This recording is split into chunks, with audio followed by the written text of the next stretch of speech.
महात्मा गांधी राष्ट्रीय ग्रामीण रोजगार गारंटी अधिनियम मनरेगा पर पंजाब के चंडीगढ़ में कांग्रेस के राष्ट्रीय प्रवक्ता सुप्रिया श्रीनेत और पंजाब कांग्रेस के अध्यक्ष राजा बरार ने एक पत्रकार वार्ता को संबोधित किया। पत्रकार वार्ता में मोदी सरकार पर कांग्रेस प्रवक्ता सुप्रिया श्रीनेत ने बड़ा हमला बोला। उन्होंने गरीबों के साथ अन्याय सहित मोदी सरकार के कार्यप्रणाली पर कई गंभीर प्रश्न चिन्ह लगाए। श्रीनेत ने कहा, मनरेगा दुनिया की सबसे बड़ी योजना थी जिससे कांग्रेस हर हाथ को काम और हर हाथ को दाम देने के लिए सरकारी गारंटी दी। जब यह अधिनियम बनाया जा रहा था उस समय भाजपा ने भी इसका साथ दिया था और आज देखिए बीजेपी सरकार में आते ही इसके साथ क्या कर रही है। देश की जनता सब देख रही है। उन्होंने कहा कि मनरेगा यह वही योजना है जो भारत के लिए वरदान साबित हुई। यह योजना कोरोना काल में न जाने कितने गरीबों को राहत पहुँचाई थी। आइए सुनते हैं सुप्रिया श्रीनेत की पत्रकार वार्ता के प्रमुख अंश। मनरेगा में कौन काम करता है? मनरेगा में करीब 20% काम करने वाले दलित है मजदूर। मनरेगा में करीब 17.5% काम करने वाले लोग आदिवासी हैं और मनरेगा में करीब 38% काम करने वाले बैकवर्ड क्लासेस से आते हैं। अगर मनरेगा को जिस तरह से ये बंद कर रहे हैं, जिस तरह से काम की गारंटी छीन रहे हैं, ये किसके काम की गारंटी छीन रहे हैं? ये किसका हक छीन रहे हैं? ये फिर से सदियों से जो वंचित, शोषित, हाशिए पर पड़े लोग हैं उनका हक, उनका सम्मान छीनने की बात कर रहे हैं, चाहे वो दलित हो, चाहे वो आदिवासी हो और चाहे वो पिछड़े वर्ग का हो। और एक बार फिर से हर बार की तरह नरेंद्र मोदी की ये स्कीम भी गरीब विरोधी, भूमिहीन किसान विरोधी, लेबर विरोधी, महिला विरोधी और राज्य विरोधी है। ये देश के फेडरल स्ट्रक्चर, देश के संघीय ढांचे के विरोध में खड़ी है। इन्होंने तमाम कानूनों के साथ खिलवाड़ किया है। इन्होंने राइट टू इंफॉर्मेशन को कमजोर किया।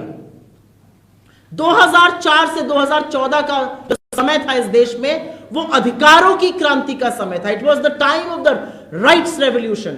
Right to education, right to information, right to health, right to work, right to food, इस तरह के राइट्स आए। इन्होंने राइट टू इंफॉर्मेशन को लगातार कमजोर किया। नई शिक्षा नीति से इन्होंने राइट टू एजुकेशन को कमजोर किया। अब ये मनरेगा पर प्रहार कर रहे हैं और अब अगला प्रहार ये इस देश के फूड सिक्योरिटी एक्ट पर करने जा रहे हैं। लेकिन जो ये कर रहे हैं वो पाप है। इस देश के गरीबों, इस देश के वंचितों का हक छीनना किसी भी सरकार के लिए पाप है। नरेंद्र मोदी ने इस बार गरीबों से, मजदूरों से वो गारंटी छीनी जो इस देश के संविधान ने, इस देश के कानून ने उनको दी थी और जिस पर हर दल ने 2005 में सहमति जताई। जो इस देश की सदन ने देखा विंटर सेशन ऑफ पार्लियामेंट में नरेंद्र मोदी सरकार को आखिरी 2 दिन में करते हुए, वो शर्मनाक है। मुझे वो दिन याद है और आप में से बहुत लोगों को याद होगा क्योंकि आप लोगों का पत्रकारिता का एक्सपीरियंस लंबा रहा है। मुझे याद है 23 अगस्त 2005 यूपीए की सरकार, प्रधानमंत्री डॉक्टर मनमोहन सिंह, सब दलों ने मिलकर, जिसमें बीजेपी ने भी साथ दिया था, मनरेगा का बिल पास हुआ और इस बिल ने पहली बार इस देश में काम के अधिकार की गारंटी दी, कानूनी गारंटी।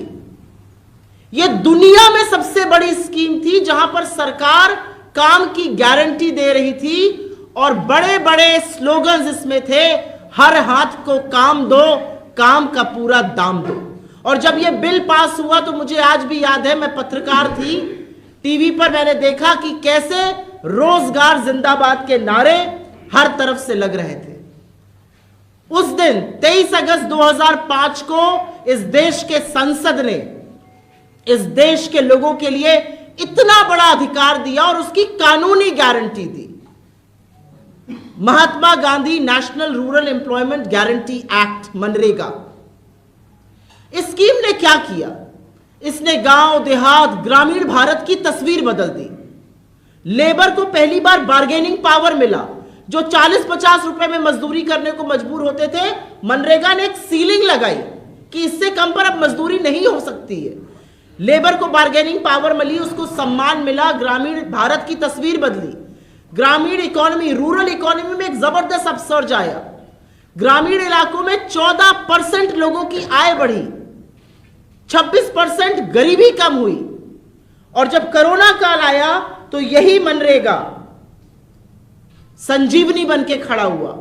जब करोड़ों मजदूरों को चिलचिलाती हुई गर्मी में एक सनकी सरकार और तुगलकी फरमान से जारी नरेंद्र मोदी पैदल चला रहे थे, जब वो गांव देहात जा रहे थे, यही मनरेगा संजीवनी बन के खड़ा हुआ।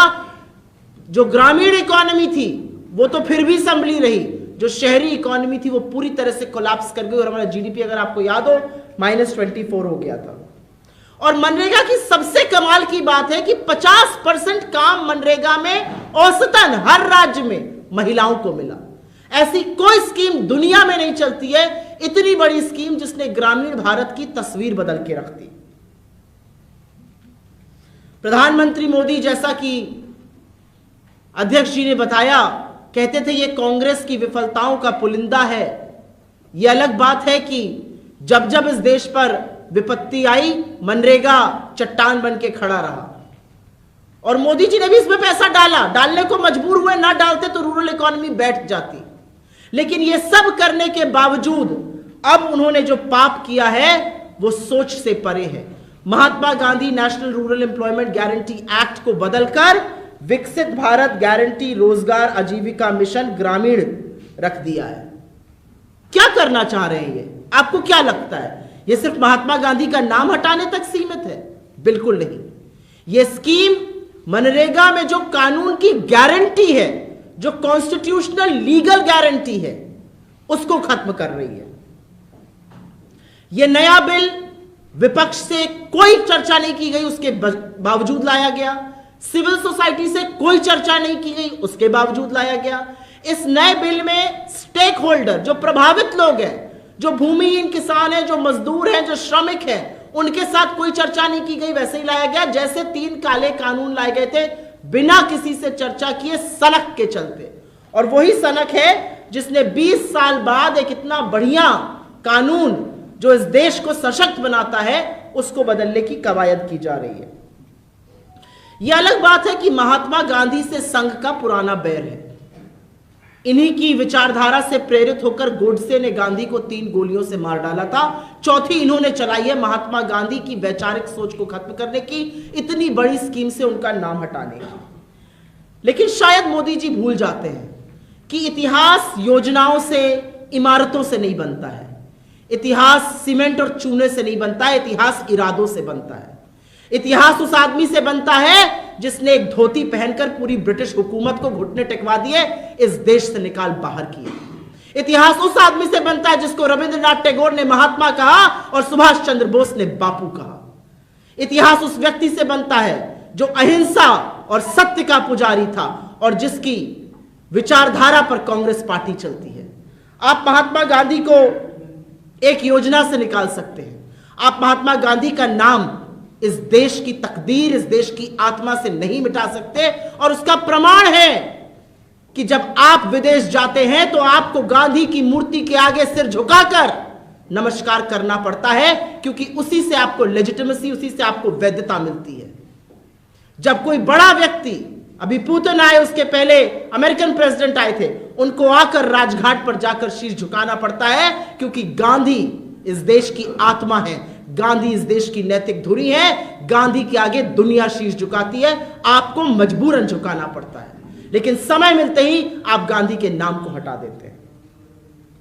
तो क्या है यह विकसित भारत रोजगार आजीविका मिशन ग्रामीण, जो गारंटी देने की बात की जा रही है? 92 बार गारंटी शब्द लिखा है इस बिल में।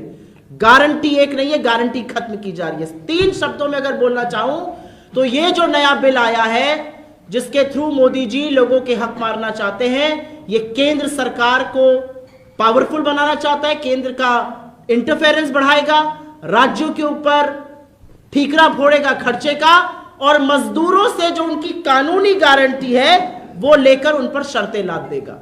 मैं 5 पॉइंट में अपनी बात कहूंगी। मनरेगा क्या था और अब क्या हो रहा है। मनरेगा मांग पर आधारित स्कीम थी। मनरेगा की स्कीम के अंतर्गत परिवार के एक सदस्य को 5 किलोमीटर के अंतर्गत 100 दिन का काम देने की गारंटी थी।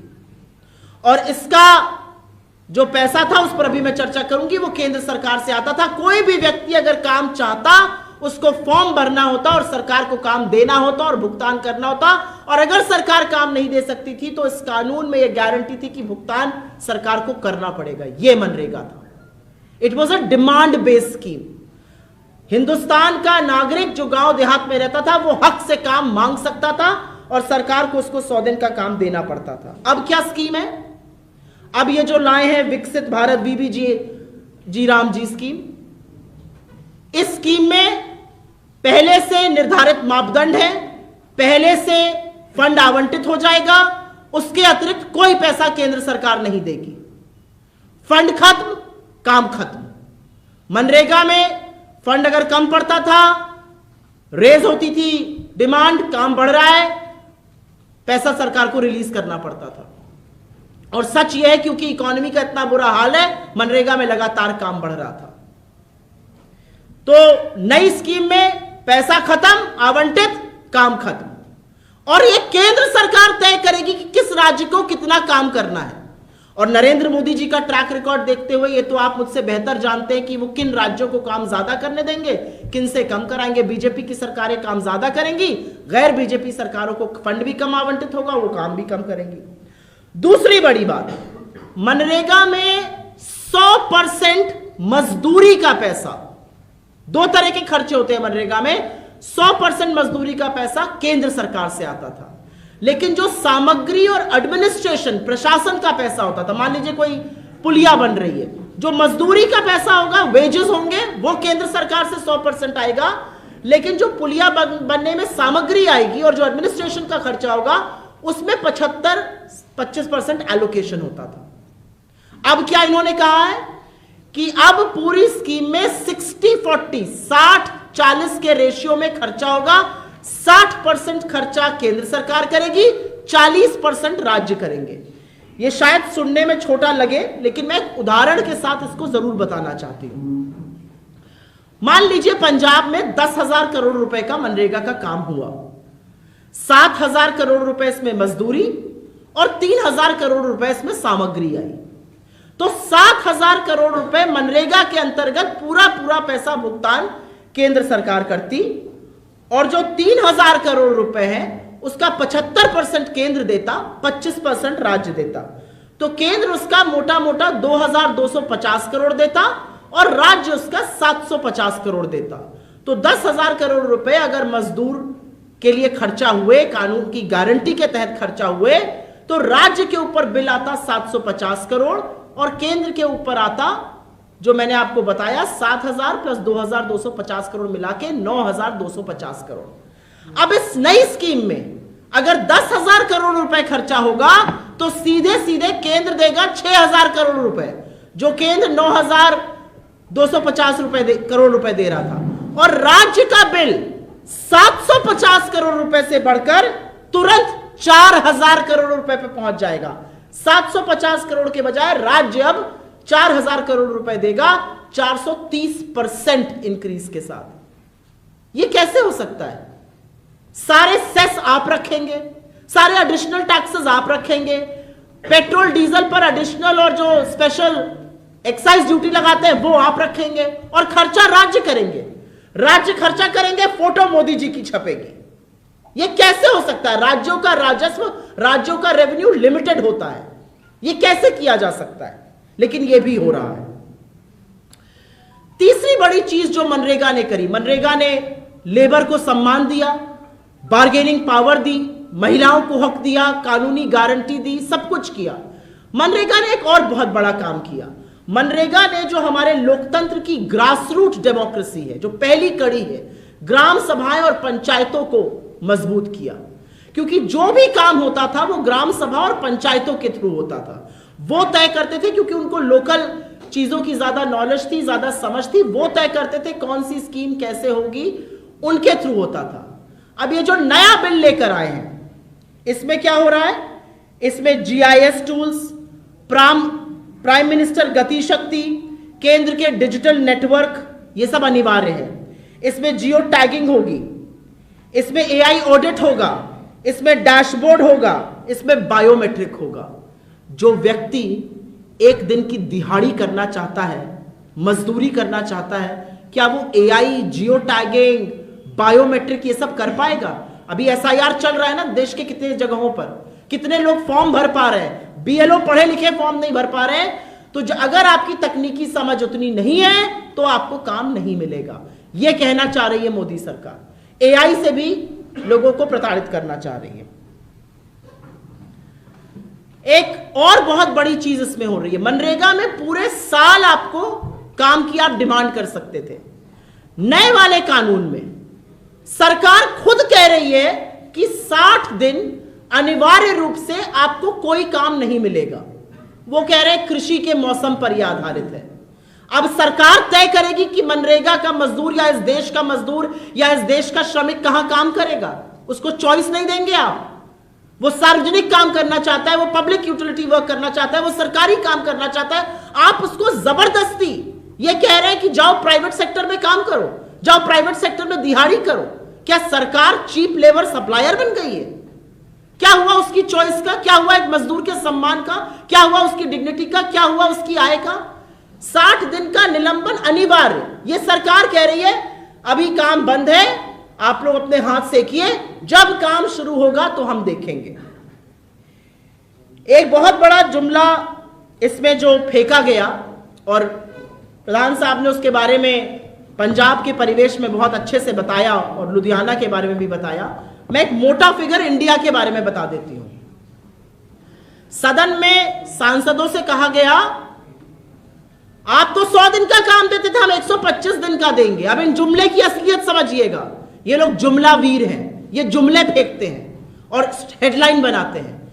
125 दिन के काम देने की जो गारंटी कर रहे हैं उनका रिकॉर्ड सुनिएगा ध्यान से। 2018-19 में जब 100 दिन के काम की गारंटी थी तो एवरेज मनरेगा का काम 51 दिन 51 डेज का दिया गया, जो 2024-25 आते आते 51 से भी घटकर 42 डेज रह गया। यह सरकार ऑन एन एवरेज मनरेगा के अंतर्गत मात्र 42 दिन का काम दे पाई है और ये 125 दिन के ख्वाब दिखा रहे हैं।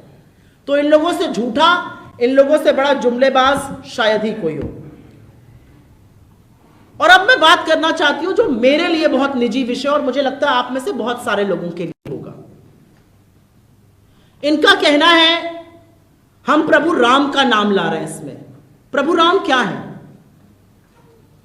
प्रभु राम अंग्रेजी की एक योजना, रूरल आजीविका मिशन से निकला हुआ एक्रोनिम है। वो छोटे से एक लघु RAM 3 शब्दों को मिलाकर वो है? जी नहीं। प्रभु राम इस देश का स्वामी है, इस देश की मर्यादा है, इस देश की लोक आस्था का प्रतीक है। प्रभु राम धर्म का प्रतीक है। प्रभु राम आराध्य है, वो मर्यादा का प्रतीक है।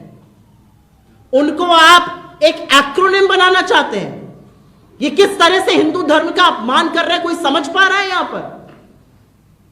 और अगर भगवान राम की बात करनी है तो राम राज्य की भी बात होगी, क्योंकि राम राज्य तो कहता है दैहिक दैविक भौतिक तापा, राम राज नहीं कहूं व्यापा। और उस राम राज्य में हर व्यक्ति को एक समान अधिकार मिलता है, उसमें न्याय दिया जाता है, हक छीने नहीं जाते हैं। आप तो गरीब और वंचित का हक छीन रहे हैं। और अब एक डेटा है, और ये मेरे लिए इसलिए निजी है क्योंकि भगवान राम मेरे लिए आस्था का विषय है, मेरे लिए पूजनीय है। मेरे लिए प्रभु राम मेरी मर्यादा है, मेरी आस्था है। मेरे लिए प्रभु राम रोजगार का र, आजीविका का अ, मिशन का म बिल्कुल नहीं है। ये एक्रोनिम देने वाले ढोंगी हिंदू हैं, इनकी जितनी भर्त्सना की जाए उतनी कम है। साथ ही संदेश लाइव के लिए ब्यूरो रिपोर्ट। अगर यह वीडियो आपको अच्छा लगे तो लाइक करें, सब्सक्राइब करें और बेल आइकन को दबाना ना भूलें।